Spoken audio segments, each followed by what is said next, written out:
Muy buenas noches, bienvenidos a Contexto Global de France 24. Yo soy Elena Lozano y todo lo que verá a continuación es noticia. Iniciamos. En cuidados intensivos, así declaró Donald Trump el frágil cese el fuego que rige con Irán.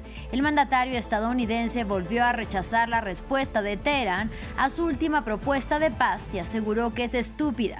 La República Islámica pide, por ejemplo, que Washington reconozca la soberanía iraní sobre el estrecho de Hormuz. Presión en el punto máximo sobre el primer ministro de Reino Unido. Los propios ministros de Keir Starmer le piden considerar apartarse del cargo tras la debacle sufrida por los laboristas en las elecciones locales y regionales del pasado jueves, entre ellos los ministros del Interior y de Defensa y su canciller. Suspendido el juicio contra Evo Morales y reactivada su orden de captura. El exmandatario de Bolivia no se presentó al inicio del proceso que la Fiscalía sigue en su contra por supuestamente haber sostenido una relación con un adolescente de 15 años con la que habría tenido una hija mientras era mandatario.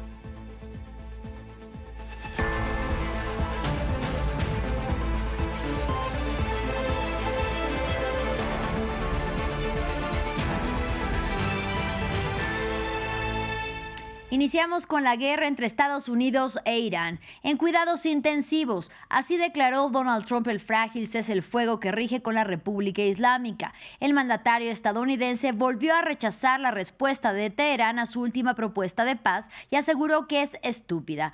Irán pide, por ejemplo, que Washington reconozca la soberanía iraní sobre el estrecho de Hormuz, epicentro del conflicto, así como que los indemnice por los gastos del conflicto. Por su parte, el equipo negociador iraní sostiene que sus peticiones son totalmente legítimas. Aquí los detalles. Donald Trump descarta la última propuesta del gobierno de Irán y advierte que el cese al fuego tambalea gracias a la posición de los ayatolás. El alto el fuego pende de un hilo. El acuerdo está más débil que nunca. Ni siquiera he terminado de leer el borrador de la propuesta que me han enviado. El alto el fuego está como en cuidados intensivos. La última propuesta enviada por Teherán consta de varias peticiones, entre ellas el levantamiento del bloqueo estadounidense sobre los puertos iraníes, el desbloqueo de los activos congelados y también el fin de la guerra en toda la región, incluido Líbano. Iniciativas irrealistas y desmesuradas para Washington, pero totalmente justificadas para la República Islámica. Lo único que hemos reclamado son los derechos legítimos de Irán. Todo lo que propusimos en nuestro texto eran peticiones razonables y responsables, así como propuestas generosas, no solo en beneficio de los intereses nacionales de Irán, sino también por el bien, la estabilidad y la seguridad de toda la región y del mundo. En esta ocasión, las autoridades iraníes no mencionaron la cuestión nuclear, pero según la prensa estadounidense, Teherán buscaría disponer de 30 días de negociaciones para resolver este asunto crucial. Los clérigos chiitas propondrían diluir parte de su uranio altamente enriquecido y transferir el resto a un tercer país, pero se negarían a desmantelar sus instalaciones nucleares, algo totalmente inaceptable para Washington, que sigue sospechando que Irán quiere obtener el arma atómica.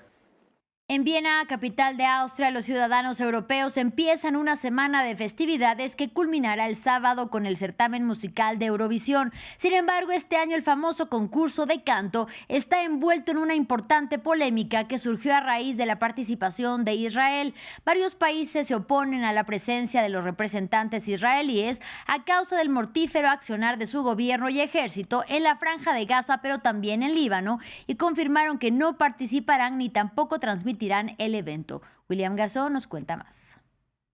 Con música y baile, los candidatos de los diferentes países desfilaron en la alfombra azul. El evento dio inicio a las festividades de la Eurovisión, que culminará con el concurso musical organizado en Viena el próximo sábado. Pero la alegría de la multitud no logra ocultar la polémica que rodea al evento. Una parte del público europeo pide que se boicotee a causa de la participación de Israel, mientras otros lamentan que asuntos geopolíticos afecten al concurso. Es un evento destinado a unir a Europa y en el que siempre hemos celebrado junto a gente de todas partes. Es una pena que sea tan difícil de organizar en este momento. Todo este debate, incluido el comportamiento de la delegación israelí en el festival en los últimos años, sin duda merecía ser criticado. Pero la UER tomó su decisión y hay que respetarla. En diciembre del año pasado, Irlanda, España, Países Bajos, Islandia y Eslovenia anunciaron que no participarán ni transmitirán la Eurovisión. Reprochan a la Unión Europea de Radiodifusión haber confirmado la participación de Israel, mientras el país enfrenta fuertes críticas por su guerra en Gaza. Más de 1000 artistas y bandas a través de todo el continente respaldaron el llamado al boicot, una oposición insuficiente para que se cancelara el evento, pero que obliga a las autoridades austríacas a reforzar las medidas de seguridad. Se trata de un evento que todo el mundo está siguiendo, y también es cierto que los activistas y los extremistas lo están observando muy de cerca. Por eso es importante que haya alguien que lo esté vigilando aún más de cerca, y es lo que hace nuestro Servicio de Inteligencia Nacional. La ofensiva israelí en Gaza mató a más de 72.500 palestinos desde su inicio en octubre de 2023, según las autoridades del enclave. Continuamos en Reino Unido porque la presión sobre el primer ministro británico Keir Starmer está en su punto máximo. Algunos de sus propios ministros le piden que considere renunciar tras la debacle sufrida por los laboristas en las elecciones locales y regionales del pasado jueves. Y más de 60 diputados de su partido, el laborista, piden también que prepare su camino hacia el fin de su mandato. Y 4 asesores ministeriales abandonaron su cargo. Este martes habrá reunión de gabinete y Starmer podría tomar una decisión. Nuestra corresponsal Luisa Pulido nos amplía desde Londres. Todo parece indicar que Keir Starmer está viviendo sus últimas horas como primer ministro británico luego de la peor derrota en elecciones locales que han sufrido los laboristas en por lo menos 100 años y que despejó el camino para el partido de derecha Reform UK. El periódico The Times reporta a esta hora que la ministra del Interior, Shabana Mahmood, y otros ministros con cargos muy destacados en el gobierno se reunieron con Starmer esta noche y le dijeron que su posición es insostenible, que tiene que renunciar, y ese parece ser el acuerdo al que llegaron y llegarán los ministros en su reunión del gabinete este martes, analizar cómo será esa salida de Starmer y cuáles serán esos escenarios. Y es que el primer ministro lleva semanas tratando de reponerse, de salvar su gobierno, pero no lo ha logrado.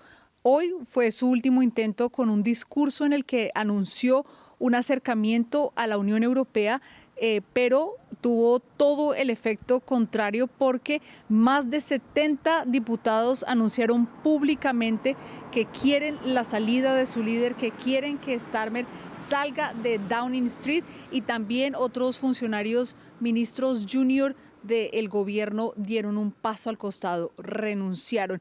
Aún no hay una figura clara, un posible sucesor o sucesora de Starmer, por lo que se cree será un proceso que dure semanas dentro del Partido Laborista. Algunos nombres que suenan dentro de los medios británicos son el del alcalde de Manchester, Andy Burnham, quien no está en la Cámara de los Comunes, tendría que renunciar a su cargo de alcalde, buscar una silla para llegar a la Cámara de los Comunes, porque en este sistema político solo un diputado puede ser el primer ministro. También suenan quien fuera la viceprimera ministra Angela Rayner y también el actual ministro de Salud, Wes Streeting.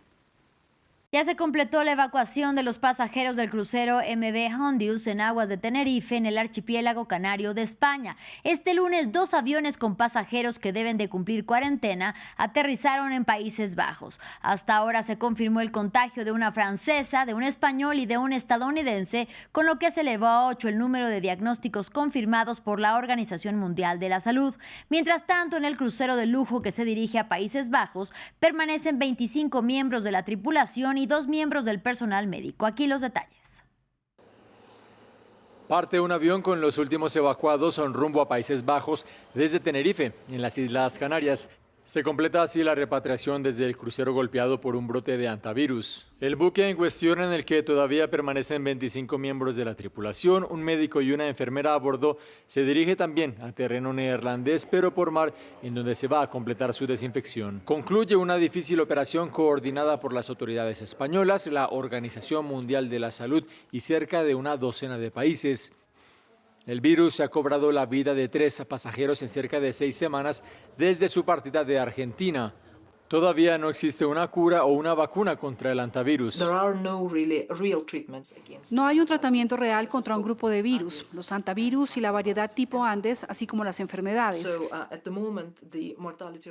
Así que en este momento la tasa de mortalidad es muy alta. Creo que para la variedad tipo Andes la tasa de mortalidad está alrededor del 30 o 40%. Pero la Organización Mundial de la Salud dice que no hay una razón para preocuparse, dado que el contagio no es fácil y se puede contener de manera eficaz. La Organización Mundial de la Salud ha dejado claro que no creen que esta sea una crisis al nivel de las pandemias que hemos visto. Y han explicado que la razón de esto recae en la manera distinta en la que se transmite el hantavirus. Las autoridades de salud nacionales serán las que vigilen a los pasajeros en cuarentena ante cualquier signo de enfermedad las próximas semanas, mientras se avanza con un rastreo de aquellos que hayan podido verse expuestos. En información de la región latinoamericana, un tribunal de Bolivia declaró en rebeldía a Evo Morales y suspendió su proceso judicial. El exmandatario no se presentó al inicio del juicio en su contra por presunta trata agravada de una menor con la que se le acusa de haber sostenido una relación y tenido una hija durante su mandato. Sus abogados tampoco se presentaron al acto judicial. El expresidente permanece desde octubre del 2024 en Cochabamba, una región cocalera del centro de Bolivia considerada su bastión político y sindical, bajo la custodia de cientos de sus seguidores para impedir así que se ejecute una orden de captura en su contra como la reactivada este lunes. Escuchemos.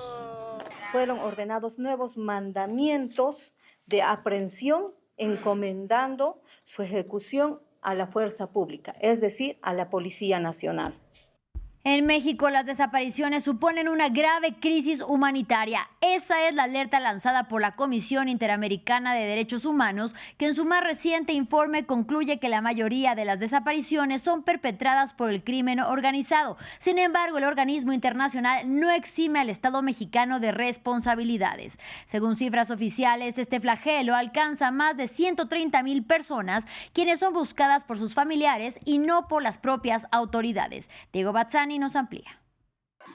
La Comisión Interamericana de Derechos Humanos prende las alarmas sobre las desapariciones en México. El lunes, la entidad de justicia publicó un informe acerca de las personas cuyo rastro es desconocido. El organismo internacional cuantificó la magnitud del fenómeno y lanzó una señal de alerta al Estado para que priorice políticas públicas que combatan este flagelo. La desaparición de personas constituye una grave crisis de derechos humanos en México porque es generalizada, indiscriminada y continúa ocurriendo por los altos niveles de impunidad. Al cierre del informe de la Comisión, en 2025, el país registraba más de 128,000 personas desaparecidas y se estimaba la existencia de alrededor de 70,000 cuerpos bajo custodia del Estado.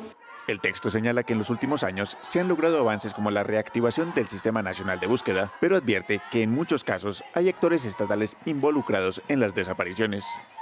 Ello apunta a la posible configuración de una situación de aquiescencia que debe ser atendida, neutralizada y esclarecida por el Estado en los lugares donde hubiera ocurrido o se encuentre ocurriendo. Sin embargo, organizaciones de derechos humanos y asociaciones de víctimas denuncian que hay problemas estructurales que no han sido atacados en el terreno por el Estado. Recomendaciones de los organismos internacionales van y recomendaciones vienen y se han creado leyes, se han creado instituciones, pero finalmente lo que no hay es una voluntad política real de atender las recomendaciones.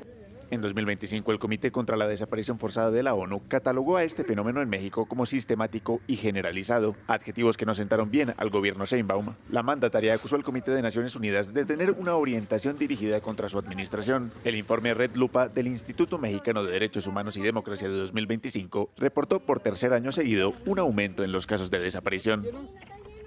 Vamos a Colombia. La Fiscalía imputó al presidente de la petrolera estatal colombiana, Ricardo Roa. Lo acusa de supuestamente violar el límite de financiación de la campaña que llevó a la Casa de Nariño a Gustavo Petro en 2022 y de la que él fue gerente. Según el ente acusador, Roa habría sobrepasado en cerca de $445,000 los límites permitidos en la campaña presidencial.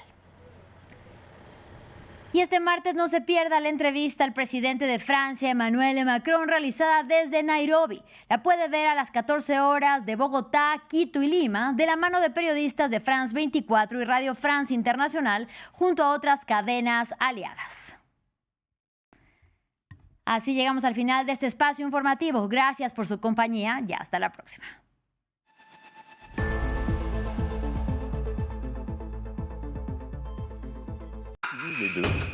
Emmanuel Macron, en exclusiva en France 24.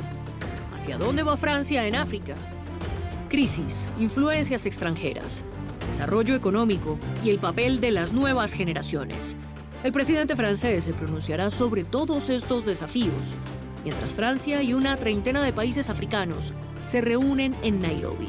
Siga esta entrevista exclusiva en France 24, RFI y TV5 Monde.